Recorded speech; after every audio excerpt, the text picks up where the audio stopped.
I'm going to start at the end, because the end is what makes the beginning make sense. March of 1876. A Thursday afternoon. The schoolteacher of Ridgeline, Montana, a dark-haired woman with 3 children who had her eyes and the surname of a man who had never expected to be a father, was stopped on the main street by Mrs. Conroy, who wanted to know how the children were getting on with their studies. The schoolteacher said very well, thank you, and kept walking. The children kept walking beside her. The man who walked one step behind, tall, quiet, posture of someone who had spent years learning to take up as little space as possible, put his hand on the shoulder of the smallest of the 3 with a gesture so natural that Mrs. Conroy afterward could not say with certainty whether she had seen it or simply assumed it. The schoolteacher's name was Josephine. The children's surname was Voss. The man's surname was also Voss, and had been, for exactly 18 months, Josephine's surname as well. In October of 1874, when the train stopped at Ridgeline and Josephine stepped off with 3 children, 2 bags, and an address written on a piece of paper belonging to a cousin who had moved away 6 months prior, her name was Aldare. There was no Voss in her life. There was no one, in any practical sense, except the 3 children, the 2 bags, and the piece of paper with the wrong address. The man on the platform had come to collect a hardware shipment. What he found was different. This is the story of those 18 months, or rather, what they were made of. Not a list of events, but the specific texture of a life being rebuilt by people who had not planned to rebuild it together, and who were, for a long time, not entirely certain that was what they were doing. Josephine Aldare had come from Trieste, on the Adriatic coast of the Austrian Empire, in 1869, with her husband Marco, a cousin's address in Chicago, and a daughter named Elena who was 2 years old and had already demonstrated the stubbornness of a child who knows her own mind. Marco died in a fire in 1871. Not the Great Fire, a smaller one, the kind that doesn't make the history books but is large enough to take a man who went back for a neighbor's child and didn't come back himself. Josephine was 24. She worked at a laundry, then a boarding house, then a school needing someone to teach the children of Italian immigrants while they learned English. She was good at it, and good at most things she turned her attention to, which was fortunate because the things requiring her attention did not diminish. By 1874 she had 3 children, Elena, 7, Pietro, 5, and Caterina, 2, who had Marco's eyes and his way of looking at things as if they were more interesting than they appeared. She had also run out of Chicago. Not dramatically. The boarding house had closed. The school had lost its funding. A woman from the church had a cousin in Montana who had written that there was a school there needing a teacher, and that letter was the most concrete thing she'd been offered in months. She packed the 2 bags, bought the tickets, and came west with 3 children and the faith, which was all she had left, that something would be there when she arrived. The cousin had moved to Oregon in April. Josephine stood on the platform at Ridgeline, Montana with 3 children, 2 bags, and a piece of paper with the wrong address, and understood with the clarity of a woman who has survived worse that she was going to have to figure this out. She was still figuring it out when the man who had come for the hardware shipment finished his argument with the station master and turned around and found her there. Silas Voss was 38 years old and had been in Ridgeline for 6 years, during which he had constructed a life of such deliberate simplicity that the people of the town had largely stopped noticing him, which was, as far as he was concerned, the ideal outcome. He had a house on the north side of town, a carpentry business that provided enough work and enough income, and no family. He had come from Ohio, via the war, via 2 years in Kansas he did not discuss, and a period of movement that ended in Ridgeline not because it was his destination but because his horse threw a shoe outside of town, and by the time it was fixed he had been offered work and decided that stopping was, for the moment, acceptable. The moment had lasted 6 years. He was not unhappy. He was also not, if he was being precise, particularly alive in the way people are alive when they are connected to something beyond themselves. He was functional. Competent. Careful, in the specific way of men who have decided that wanting things leads to losing them. He had been careful since Kansas.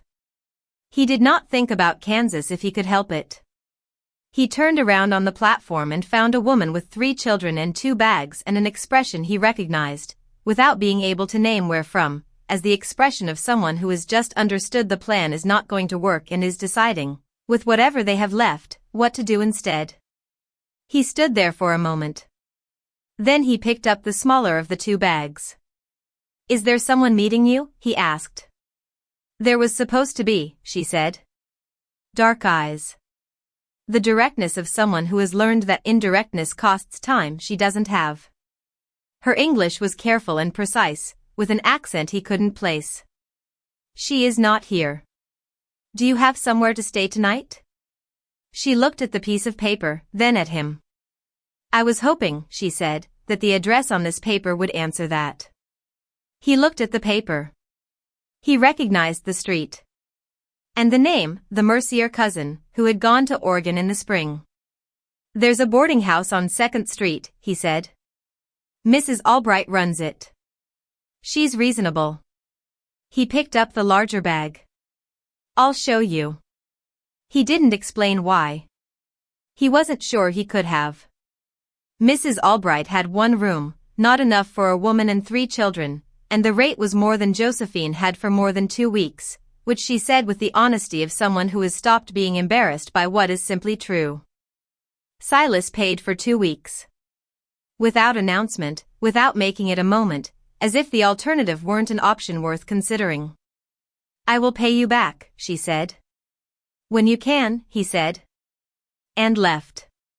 He went home, sat at his workbench, looked at the piece of wood he'd been shaping before the trip to the station, and did not pick up the tools for a long time. He was not sure what he had just done or why.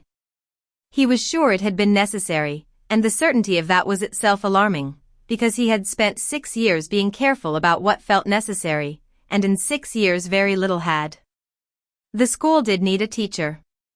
Josephine discovered this the following morning. The position was still open, a modest salary, no housing included. She sat with the children and made the arithmetic work on paper, which it almost did, if she was careful with the food budget and nothing broke and no one got sick. 3 children under 8. Something would break. Someone would get sick. She went to find Silas Voss. His carpentry shop was on the main street. She stood in the doorway until he looked up from the workbench. She told him about the teaching position, the arithmetic, and that she was not asking for charity, she was asking if he knew of work she could do in the evenings to make the numbers come out. He listened. "I need someone to keep my accounts," he said. "I've been doing it myself and I'm not good at it." "I am good at it," she said. "I know," he said. Which was not something he could have known from 3 conversations, but which she understood he meant the way some people mean things, not as demonstrated fact, but as judgment made from observation. She kept his accounts. He paid her a fair rate. The numbers came out. This arrangement lasted 3 months before it became something else. Neither of them could have said precisely when the transition happened, because it didn't happen in a moment. It happened the way water finds its level, gradually, without drama, in the natural direction of things. The children were part of it. Silas had not expected the children to be part of anything. He had been careful, since Josephine arrived, to keep a particular distance, friendly, helpful, present when needed, but not the kind of present that required him to be anything to the children specifically. This plan had not survived contact with Katerina, who was 2 and had decided, with the absolute authority of a 2-year-old, that Silas was her particular person and intended to be carried by him whenever the opportunity arose. He tried, gently, to redirect it. Katerina was unredirectable. Pietro came next, with questions about carpentry that were genuine and numerous.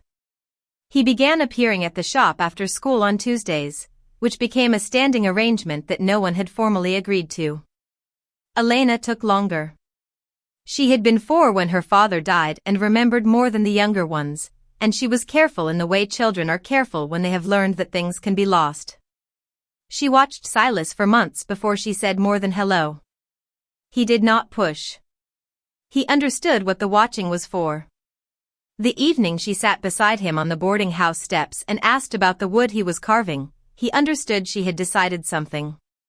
He answered. She asked another question. They sat until it was dark.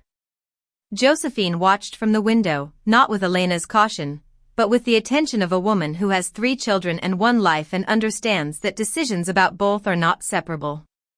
What she had watched was a man who had arranged his life to need nothing being quietly, persistently, needed.